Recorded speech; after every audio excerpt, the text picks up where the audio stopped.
ওকে, তো আমি একটা তেলেগু সিনেমা দেখে ফেললাম যেটা কিন্তু কয়েকদিন আগে রিলিজ হয়েছে। আর এটার কিন্তু আমি অরিজিনাল ল্যাঙ্গুয়েজে দেখে ফেল দিয়েছি। এটা অন্য কোনো ভাষায় কিন্তু ডাব হয়নি।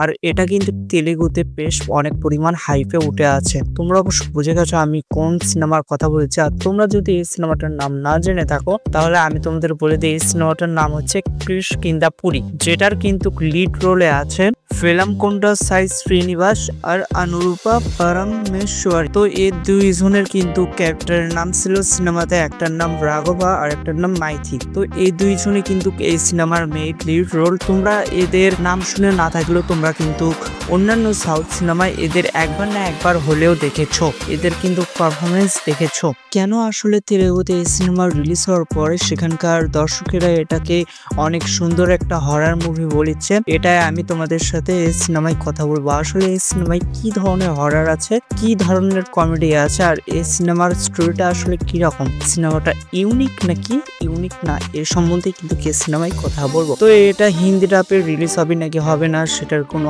আপডেট আমি পাইনি। তো আমি তোমাদের বলে দিচ্ছি, তোমরা যদি একান্ত এই সিনেমাটা দেখতে খুব আগ্রহী তাহলে তোমরা কিন্তু অরিজিনাল ভাষায় সাবটাইটেল সহ দেখে আসতে পারো। তো আমি যদি এখন এই সিনেমার স্টোরিটার সম্পর্কে কথা বলি তাহলে এই সিনেমার স্টোরিটার মেইন প্ল্যাটফর্ম হচ্ছে একটা স্টুডিও, সুবর্ণমায়াম স্টুডিও। এই সিনেমাটার নাম যদি ক্রিশ কিন্দা পুরী না হয়ে সুবর্ণমায়া স্টুডিও হইতো তাহলে কোনো একটা বেশি খারাপ হইতো না, কারণ মেইন প্লটটাই হচ্ছে ওই স্টুডিওটা নেই, ওই স্টুডিওর কাহিনীটা নেই। এখন তোমরা অনেকে ভাবতে পারো যে ওই স্টুডিওতে কি আসলে কিভাবে তৈরি হয়েছিল, কে ওর পিছনে ছিল, বিভিন্ন ষড়যন্ত্র করে স্টুডিওকে নিয়ে তাদের হত্যা করেছিল, এসবই কি আমাদের বলবেন? না, এসব কিছু না।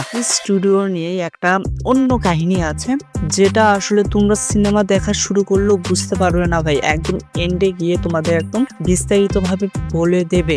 এটা আমার সবচেয়ে বেশি ভালো লেগেছে, বিশ্বাস করো। তবে হ্যাঁ, এই হরর সিনেমা দেখার সময় তুমি কিন্তু বেশি একটা ভয় পাবা না, তবে এই স্টোরিটা তোমায় অনেক সুন্দর একটা এন্টারটেইন দেবে। মানে তোমার এই স্টোরিটা একদম ধরে রাখবে পুরো সিনেমাটা পর্যন্ত, যতই তোমায় এই সিনেমা দেখে ভীষণ ভয় না লাগুক। ভয় না লাগারই কথা, কারণ এমন কয়েকটা সিন আছে যেগুলা সচরাচর তোমরা বিভিন্ন মুভিতে দেখে এসেছো। তো এই স্টোরিটার সম্পর্কে যদি বলি, প্রথমে সিনেমাটার স্টোরি হয় রাঘবা আর হচ্ছে মাইথি দুইজনে ট্যুর করায় বিভিন্ন রাজপ্রাসাদ, বিভিন্ন পুরাতন যে প্রাচীন বাড়িগুলো আছে সেগুলোর ভেতর। তারা নিজেরাই ভূত তৈরি করে লোকদের ভয় দেখায় আর বলে এখানে ভূত আছে।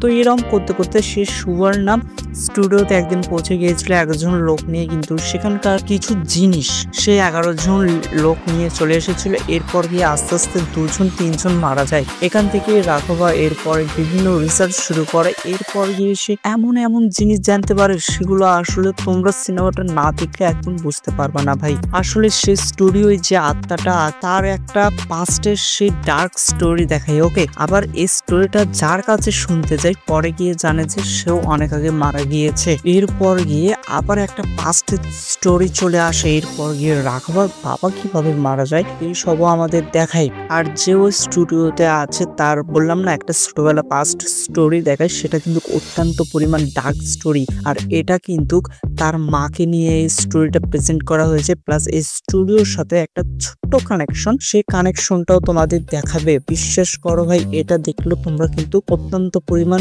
বেশি এন্টারটেইন পাবা। আমি এখানে কোনো স্পয়লার দিচ্ছি না, ওকে? তো তোমরা কোনো টেনশন করো না। আর এর থেকে একটা ভালো কথা, তোমরা কিন্তু এর পার্ট 2 দেখতে পারবে। হ্যাঁ, এটা একদম আমি কনফার্ম হয়ে বলছি, কারণ এর শেষে গিয়ে যখন ওই আত্মাটাকে বন্দি করে নিয়েছে এরপর গিয়ে কিন্তু জানতে পারে যে আসলে যে ওই স্টুডিওতে ছিল তাকে কিন্তু অন্যান্য ভাবে চক্রান্ত করেছিল আসলে তার মাই। তাহলে এখান থেকে বোঝা যাচ্ছে তার মাই ছিল আসলে রাক্ষস। তো এখান থেকে আসলে পার্ট 2 আসলেও কিন্তু আসতে পারে, মেকাররা কিন্তু একটু ইঙ্গিত দিয়ে দিয়েছে। তো আমি যদি এক কথায় বলি, এই সিনেমাটা কিন্তু অত্যন্ত লেভেলের সুন্দর ভাই। এক কথায় যদি বলি, এটা একটা মাস্টারপিস সিনেমা ছিল 2025 সালের। তাই আমি তোমাদের বলবো, এটা যখন হিন্দিটা হবে তোমরা একবার হলেও গিয়ে দেখে আসো। আর যাদের আমার কথা শুনে বেশি এক্সপেকটেশন হচ্ছে তারা কিন্তু অরিজিনাল ভাষায় গিয়েও দেখে আসতে পারো। দেখে এসে অবশ্যই কিন্তু আমাকে কমেন্টে জানিয়ে দিবে সিনেমাটা তোমাদের কেমন লাগলো। যদি ভালো লেগে থাকে তাহলে সেটাও জানিয়ে দেবে, আর যদি খারাপ লেগে থাকে তাহলে সেটাও জানিয়ে দেবে। তো আজকের ভিডিওটা এ পর্যন্তই, তোমাদের সাথে দেখা হবে নেক্সট একটা ভিডিওতে। সেজন্য তো আগে সাবস্ক্রাইব করতে হবে না, সাবস্ক্রাইব করে দাও, তাহলেই তো তোমাদের সাথে নেক্সট ভিডিওতে দেখা হবে।